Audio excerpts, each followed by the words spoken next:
नमस्कार दोस्तों, स्वागत है आपके अपने YouTube चैनल परफेक्ट स्टडी पर। आज है 6 दिसंबर 2020 और पहले हम इस वीडियो में 6 दिसंबर 2020 से करंट अफेयर के इंपॉर्टेंट क्वेश्चन डिस्कस करेंगे और बाद में फिर 5 दिसंबर 2020 से करंट अफेयर के इंपॉर्टेंट क्वेश्चन भी हम इस वीडियो में डिस्कस करेंगे।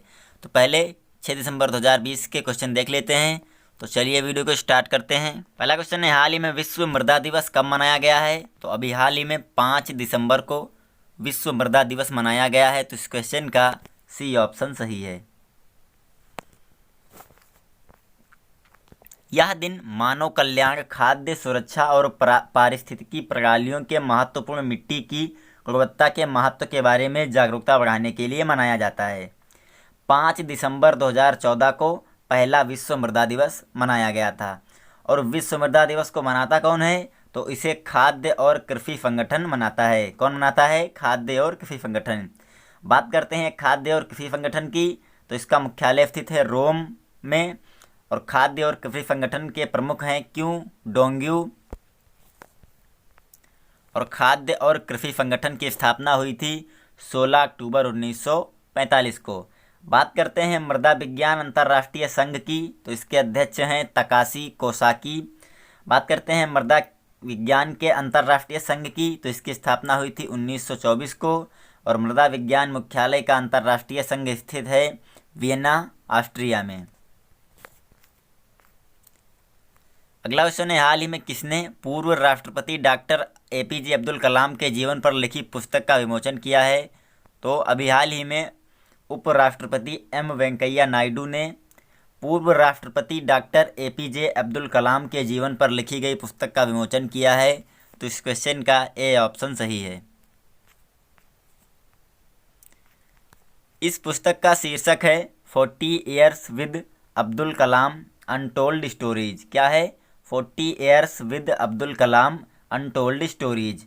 इस पुस्तक का लेखन डॉक्टर ए शिवथानु पिल्लई ने किया है और यह पुस्तक पेंटागन प्रेस LLP द्वारा प्रकाशित की गई है। और इसकी प्रस्तावना को भारत के पूर्व राष्ट्रपति प्रणब मुखर्जी ने लिखा है। बात करते हैं इस किताब के बारे में, तो इस पुस्तक में डॉक्टर एपीजे अब्दुल कलाम के जीवन का पहला विवरण दिया गया है, जिन्हें सरलता, ईमानदारी और ज्ञान का प्रतीक बताया गया था। डॉक्टर कलाम ने भारत के रक्षा क्षेत्र को मजबूत किया और भारत की अंतरिक्ष क्षमताओं के विकास में भी महत्वपूर्ण योगदान दिया। इस पुस्तक में इसरो, DRDO और ब्रह्मोस की घटनाओं और पावर गलियारों के साथ उनकी बातचीत सहित उनके जीवन की घटनाओं पर चर्चा की गई है। बात करते हैं डॉक्टर ए शिवथानु पिल्लई के बारे में, तो डॉक्टर ए शिवथानु पिल्लई ने अपने 10 वर्ष के अंतरिक्ष करियर के दौरान डॉक्टर विक्रम साराभाई की सहायता की है और डॉक्टर एपीजे अब्दुल कलाम के साथ सैटेलाइट लॉन्च व्हीकल 3 और polar satellite launch vehicle configuration design और प्रोफेसर सतीश धवन के साथ भविष्य के इसरो प्रेक्षण वाहनों और मिशनों के अध्ययन में भी इन्होंने काम किया है। अगला क्वेश्चन है, हाल ही में किसने टाइम मैगजीन का पहला kid of the year award जीता है? तो अभी हाल ही में गीतांजलि राव ने टाइम मैगजीन का पहला किड ऑफ द ईयर का अवार्ड जीता है। तो इस क्वेश्चन का ए ऑप्शन सही है। गीतांजलि राव भारतीय मूल की अमेरिकी युवा वैज्ञानिक और आविष्कारक हैं और इनको प्रतिष्ठित टाइम मैगजीन द्वारा पहले kid of the year award से चुना गया है। यह पहला मौका है जब टाइम मैगजीन द्वारा किड ऑफ द ईयर पुरस्कार दिया गया है।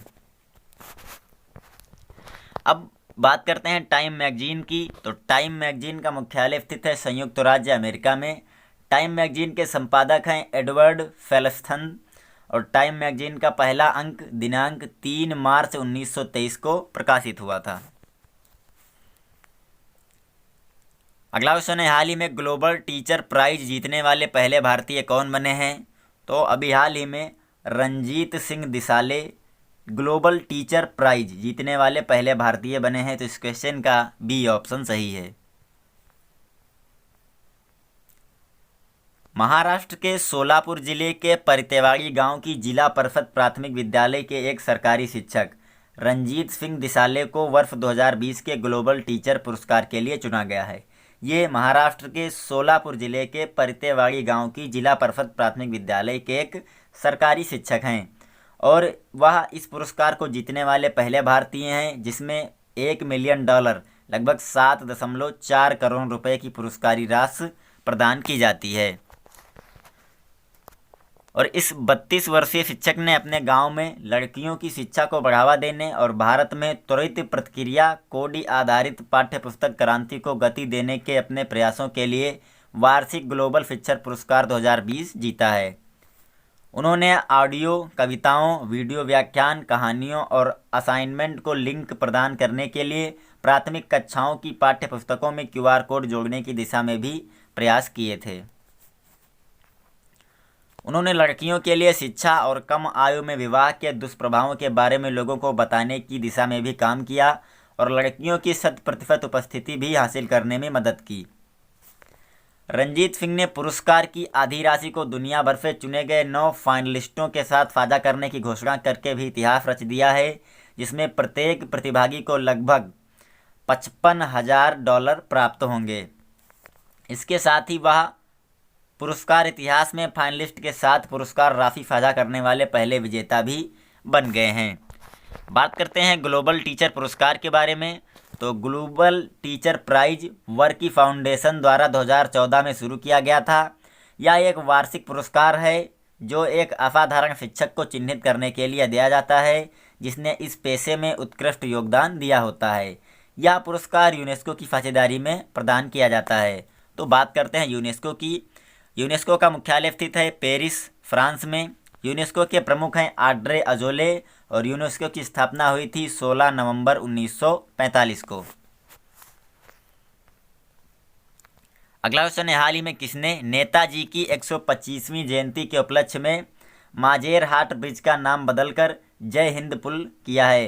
तो अभी हाल ही में ममता बनर्जी ने नेताजी की 125वीं जयंती के उपलक्ष्य में माजेरहाट ब्रिज का नाम बदलकर जय हिंद पुल किया है। तो इस क्वेश्चन का ए ऑप्शन सही है।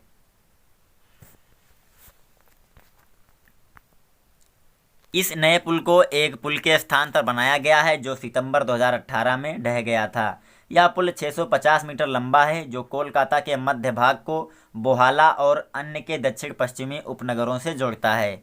अब बात करते हैं पश्चिम बंगाल की।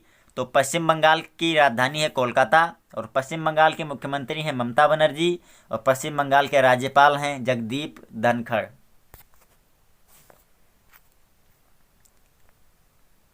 अगला क्वेश्चन है, हाल ही में किस देश की नौसेनाओं के बीच पासेज अभ्यास शुरू किया गया है? तो अभी हाल ही में भारतीय नौसेना और रूसी नौसेना के बीच पासेज अभ्यास शुरू किया गया है। तो इस क्वेश्चन का सी ऑप्शन सही है। यह अभ्यास पूर्वी हिंद महासागर क्षेत्र में किया जा रहा है और यह अभ्यास दोनों नौसेनाओं के बीच अंतर को कम करने, तालमेल में सुधार करने और सर्वोत्तम प्रयासों को आत्मसात करने में मदद करेगा। इसमें उन्नत सतह और पनडुब्बी रोधी युद्ध अभ्यास, हथियार फेयरिंग, सीमांत शिप अभ्यास और हेलीकॉप्टर संचालन भी शामिल है। अगला क्वेश्चन है, हाल ही में किस बैंक ने MSMEs के लिए एक्सिस बैंक रूपी बिजनेस क्रेडिट कार्ड लॉन्च किया है?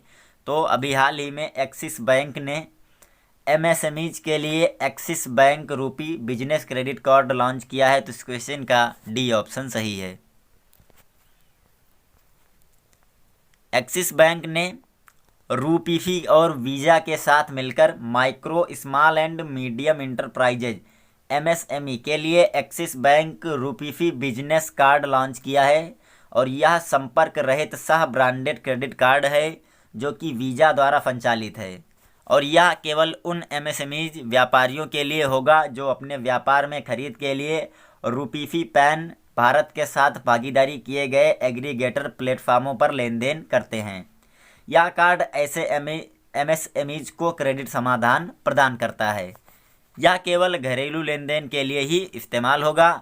और एक्सिस बैंक की बात करें तो एक्सिस बैंक भारत में तीसरा सबसे बड़ा निजी क्षेत्र का बैंक है। एक्सिस बैंक का मुख्यालय स्थित है मुंबई में और एक्सिस बैंक के MD और CEO हैं अमिताभ चौधरी और एक्सिस बैंक की टैगलाइन है बढ़ती का नाम जिंदगी। बात करते हैं रूपीफी की, तो रूपीफी के सह संस्थापक और सीईओ हैं अनुभव जैन। रूपीफी का मुख्यालय स्थित है बेंगलुरु में और रूपीफी की स्थापना हुई थी 2019 में। अगला क्वेश्चन है, हाल ही में कहाँ के प्रशासक दिनेश्वर शर्मा का निधन हुआ है? तो अभी हाल ही में लक्षद्वीप के प्रशासक दिनेश्वर शर्मा का निधन हुआ है। तो इस क्वेश्चन का सी ऑप्शन सही है। वह इससे पहले इंटेलिजेंस ब्यूरो के प्रमुख थे और जम्मू कश्मीर के लिए इंटरलॉकर भी करते थे। केरल कैडर के 66 वर्षीय सेवानिवृत्त आईपीएस अधिकारी को अक्टूबर 2019 में लक्षद्वीप केंद्र शासित प्रदेश का प्रशासक नियुक्त किया गया था। वह 1994 से 1996 के दौरान कश्मीर में आईबी के सहायक निदेशक और फिर राष्ट्रीय राजधानी में ब्यूरो में कश्मीर डेस्क पर सेवारत थे। अगला क्वेश्चन है, हाल ही में किसने पूर्व पीएम आईके गुजराल के सम्मान में डाक टिकट जारी किया है? तो अभी हाल ही में उपराष्ट्रपति एम वेंकैया नायडू ने पूर्व प्रधानमंत्री आईके गुजराल के सम्मान में डाक टिकट जारी किया है। तो इस क्वेश्चन का ए ऑप्शन सही है। उपराष्ट्रपति वेंकैया नायडू ने वीडियो कॉन्फ्रेंसिंग के जरिए भारत के दिवंगत प्रधानमंत्री और स्वतंत्रता सेनानी आईके गुजराल यानी इंद्र कुमार गुजराल के सम्मान में एक स्मारक डाक टिकट जारी किया है। आईके गुजराल भारत के 12वें प्रधानमंत्री थे और उन्होंने अप्रैल 1997 से मार्च 1998 के दौरान प्रधानमंत्री के रूप में कार्य किया। उनका जन्म 1919 में झेलम, जो कि अब पाकिस्तान में है, इसमें हुआ था और भारत के विदेश मंत्री के रूप में उनके कार्यकाल के दौरान आईके गुजराल ने 5 सिद्धांतों का सेट गुजराल सिद्धांत जारी किया था, जो भारत के तात्कालिक पड़ोसियों के साथ विदेशी संबंधों के संचालन के लिए था। साल 2012 में फेफड़ों में संक्रमण के कारण आईके गुजराल का निधन हो गया था। अगला क्वेश्चन है, हाल ही में अंतर्राष्ट्रीय वॉलंटियर दिवस कब मनाया गया है? तो अभी हाल ही में 5 दिसंबर को अंतर्राष्ट्रीय वॉलंटियर दिवस मनाया गया है। तो इस क्वेश्चन का सी ऑप्शन सही है। इस दिन को international volunteer day for economic and social development अर्थात आर्थिक और सामाजिक विकास के लिए अंतर्राष्ट्रीय स्वयंसेवक दिवस के रूप में भी जाना जाता है। यह दिन हर साल 5 दिसंबर को विश्व स्तर पर मनाया जाता है। अंतर्राष्ट्रीय वॉलंटियर दिवस 2020 की थीम है together we can through volunteering. क्या है? Together we can through volunteering. अंतर्राष्ट्रीय वॉलंटियर दिवस को संयुक्त राष्ट्र महासभा द्वारा 1985 में घोषित किया गया था और यह दिन स्वयंसेवकों, संगठनों और के प्रयासों को सम्मानित करने और स्वयंसेवकों को बढ़ावा देने के लिए अवसर प्रदान करने के लिए मनाया जाता है। इसका उद्देश्य स्थानीय, राष्ट्रीय और अंतर्राष्ट्रीय स्तर पर सतत विकास लक्ष्यों की उपलब्धि के लिए स्वयंसेवी प्रयासों को समर्थन देने के लिए सरकारों को प्रोत्साहित करना है। अगला क्वेश्चन है, हाल ही में किस राज्य को 10 नए संरक्षण रिजर्व मिले हैं? तो अभी हाल ही में महाराष्ट्र सरकार को 10 नए संरक्षण रिजर्व मिले हैं। तो इस क्वेश्चन का ए ऑप्शन सही है। महाराष्ट्र वन्यजीव बोर्ड ने राज्य के 10 क्षेत्रों को संरक्षण रिजर्व घोषित करने के सुझावों को स्वीकार कर लिया है और यह चंद्रपुर में कन्हाल गांव को एक अभयारण्य के स्तर तक उन्नत करने पर सहमत हुआ है। जो नए संरक्षण रिजर्व हैं उनमें अम्बोली, डोडामर्ग, चंदगढ़, आजरा, भूदरगढ़, गगन बावदा, पनहालगढ़, विशालगढ़, जोर, जम्भली, पश्चिमी महाराष्ट्र में मैनी और विदर्भ में महेंद्री और मुनिया आदि शामिल हैं। लास्ट क्वेश्चन है, हाल ही में कितने देशों के उच्चायुक्त हैदराबाद जाएंगे? तो अभी हाल ही में 80 देशों के उच्चायुक्त तो हैदराबाद जाएंगे। तो इस क्वेश्चन का डी ऑप्शन सही है। लगभग 80 देशों के राजदूतों और उच्चायुक्तों का एक समूह 9 दिसंबर 2020 को हैदराबाद का दौरा करेगा और वे कुछ प्रमुख अनुसंधान और विकास संस्थानों का दौरा करेंगे। विदेश मंत्रालय देश में हो रही कुछ प्रमुख अनुसंधान और विकास गतिविधियों के बारे में विदेशी दूतों को परिचित करने के लिए हाई प्रोफाइल यात्रा का आयोजन कर रहे हैं। तो इस तरह से हमारे 6 दिसंबर 2020 के इम्पोर्टेंट क्वेश्चन कंप्लीट हुए हैं। आगे हम बात करेंगे 5 दिसंबर 2020 से बनने वाले करंट अफेयर के इम्पोर्टेंट क्वेश्चन के बारे में। अब हम बात करेंगे 5 दिसंबर 2020 से बनने वाले करंट अफेयर के इम्पोर्टेंट क्वेश्चन के बारे में।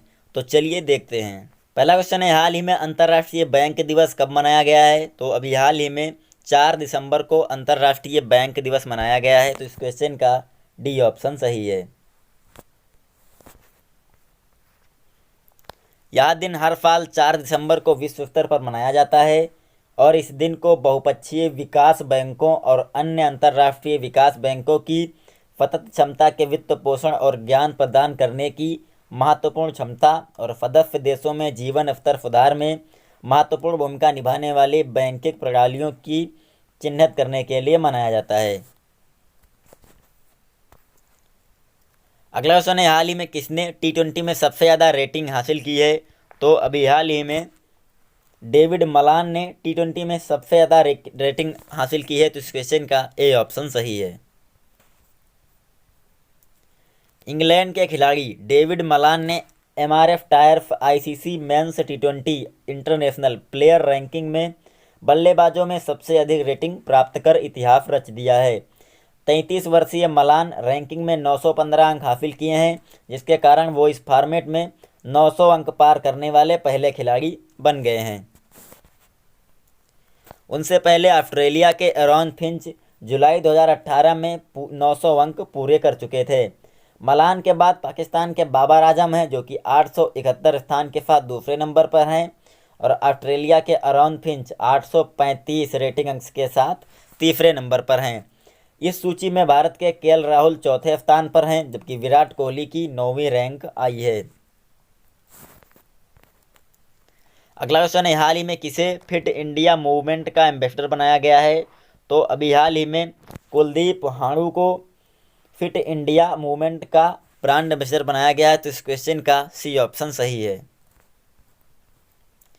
श्रीनगर में जन्मे वुशु कोच और केंद्र शासित प्रदेश जम्मू और कश्मीर के पहले द्रोणाचार्य अवार्डी कुलदीप हांडू को फिट इंडिया मूवमेंट का एम्बेसडर बनाया गया है और उन्होंने राष्ट्रीय स्तर पर 6 और इंटरनेशनल स्तर पर 11 गोल्ड मेडल जीते हैं। वह टीम इंडिया के मौजूदा वुशु कोच भी हैं। उनके मार्गदर्शन में एथलीटों ने विश्व चैंपियनशिप में 2 और विश्व कप में 1 स्वर्ण पदक जीता है। वह जम्मू और कश्मीर में पुलिस इंस्पेक्टर के रूप में भी कार्यरत हैं। बात करते हैं कुलदीप हांडू को मिले अन्य पुरस्कारों के बारे में।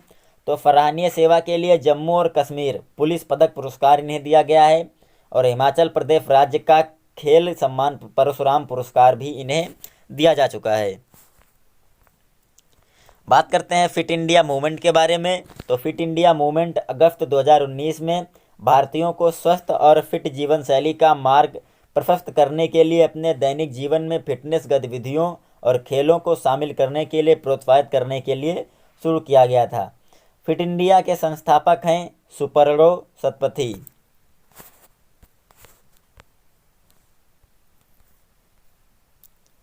अगला क्वेश्चन है, हाल ही में किस कंपनी ने 500 भारतीय कंपनियों की फॉर्च्यून रैंकिंग 2020 में टॉप किया है? तो अभी हाल ही में रिलायंस इंडस्ट्रीज ने 500 भारतीय कंपनियों की फॉर्च्यून रैंकिंग में टॉप किया है। तो इस क्वेश्चन का डी ऑप्शन सही है। रिलायंस इंडस्ट्रीज लिमिटेड का कुल राजस्व जो कि 6,15,854 रुपये है, जो कि संचयी राजस्व का 7% और कंपनियों के 11% लाभ के लिए जिम्मेदार है। इस सूची में देश की सबसे बड़ी तेल company Indian oil corporation limited IOC दूसरे स्थान पर है और उसके बाद तेल और प्राकृतिक गैस निगम तीसरे स्थान पर है। इस सूची को फॉर्च्यून इंडिया द्वारा प्रकाशित किया गया है, जो कोलकाता स्थित RP संजीव गोयनका समूह का हिस्सा है।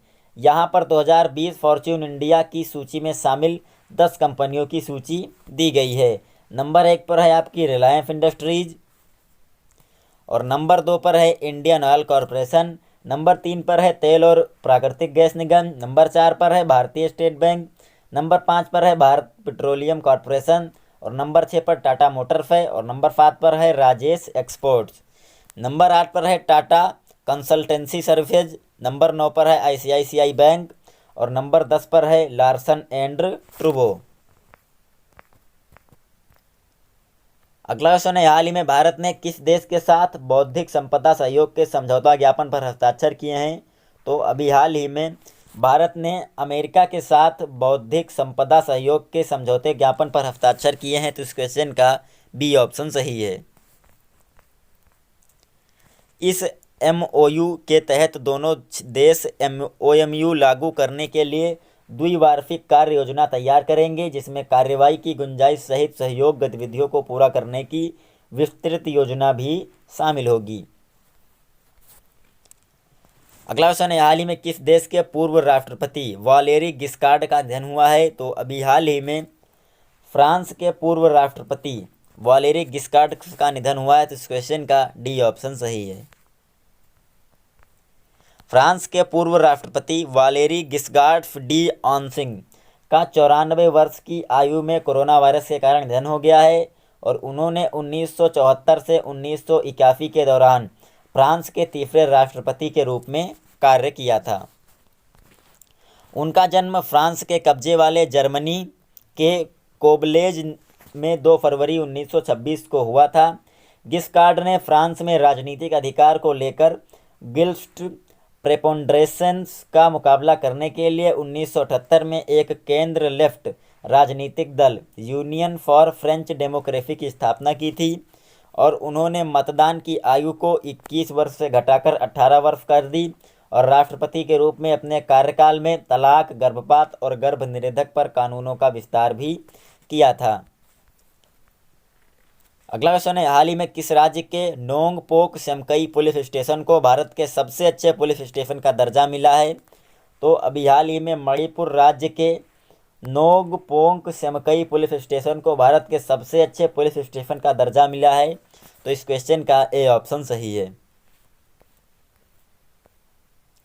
मणिपुर के नोंगपोक सेमकाई पुलिस स्टेशन को भारत के सबसे अच्छे पुलिस स्टेशनों की सूची में सबसे ऊपर रखा गया है, जबकि तमिलनाडु में सलेम के सुरार मंगलम आल महिला पुलिस स्टेशन को देश के दूसरे सर्वश्रेष्ठ पुलिस स्टेशन का दर्जा दिया गया है। अरुणाचल प्रदेश के चांगलांग जिले के खरसंग पुलिस स्टेशन को देश के तीसरे सबसे बेहतर पुलिस स्टेशन का दर्जा मिला है। यानी बात करें तो नंबर 1 पर मणिपुर है और नंबर 2 पर है यहाँ पर तमिलनाडु और नंबर 3 पर है अरुणाचल प्रदेश। अगला क्वेश्चन है, हाल ही में कहाँ अंतर्राष्ट्रीय सैंड आर्ट फेस्टिवल और कोणार्क महोत्सव 2020 का शुभारंभ हुआ है? तो अभी हाल ही में उड़ीसा में अंतर्राष्ट्रीय सैंड आर्ट फेस्टिवल और कोणार्क महोत्सव 2020 का शुभारंभ हुआ है। तो इस क्वेश्चन का बी ऑप्शन सही है। यह अंतर्राष्ट्रीय सैंड आर्ट फेस्टिवल का 9वां और कोणार्क महोत्सव का 31वां संस्करण है।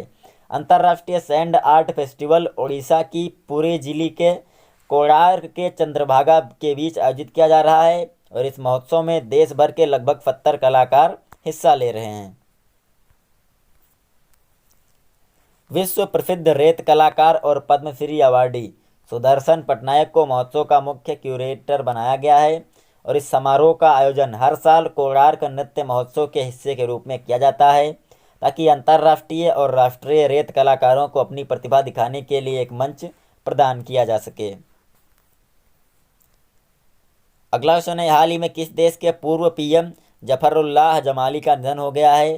तो अभी हाल ही में पाकिस्तान के पूर्व पीएम जफरुल्लाह जमाली का निधन हुआ है। तो इस क्वेश्चन का सी ऑप्शन सही है।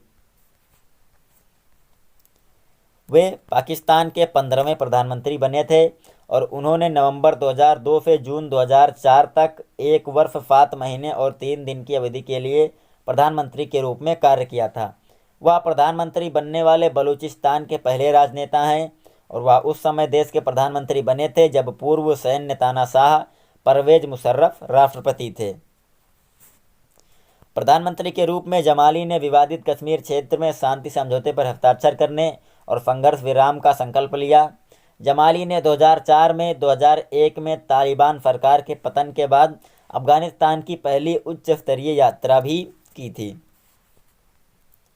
अगला क्वेश्चन है, हाल ही में भारतीय नौसेना दिवस कब मनाया गया है? तो अभी हाल ही में 4 दिसंबर को भारतीय नौसेना दिवस मनाया गया है। तो इस क्वेश्चन का डी ऑप्शन सही है।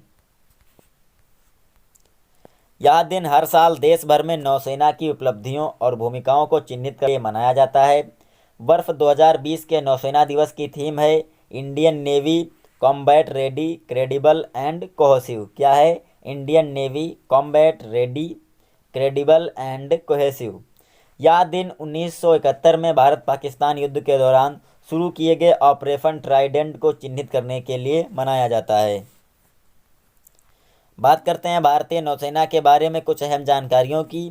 तो भारतीय नौसेना भारतीय सशस्त्र बलों की समुद्री शाखा है, जिसका नेतृत्व भारत के राष्ट्रपति कमांडर इन चीफ के रूप में करते हैं।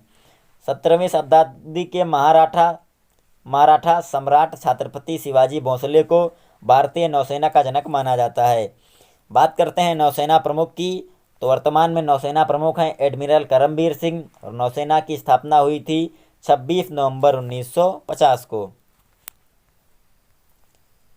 अगला क्वेश्चन है, हाल ही में किसने कोटक की सबसे अमीर महिलाओं की रैंकिंग 2020 में टॉप किया है?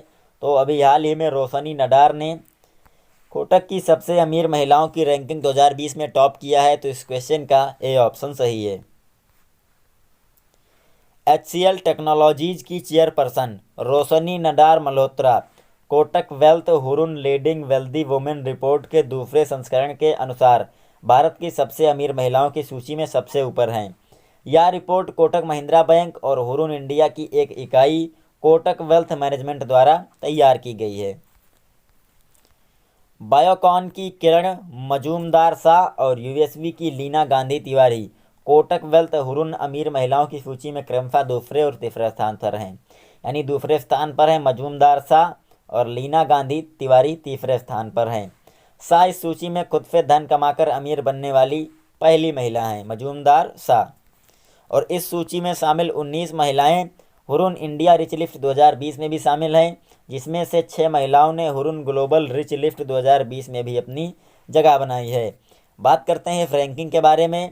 तो यह रैंकिंग 30 सितंबर 2020 तक महिलाओं की नेट संपत्ति के आधार पर तैयार की गई है, जो विशेष रूप से उन महिलाओं पर केंद्रित है जो अपने पारिवारिक व्यवसाय, उद्यमियों और पेशेवरों में सक्रिय भूमिका निभाती हैं।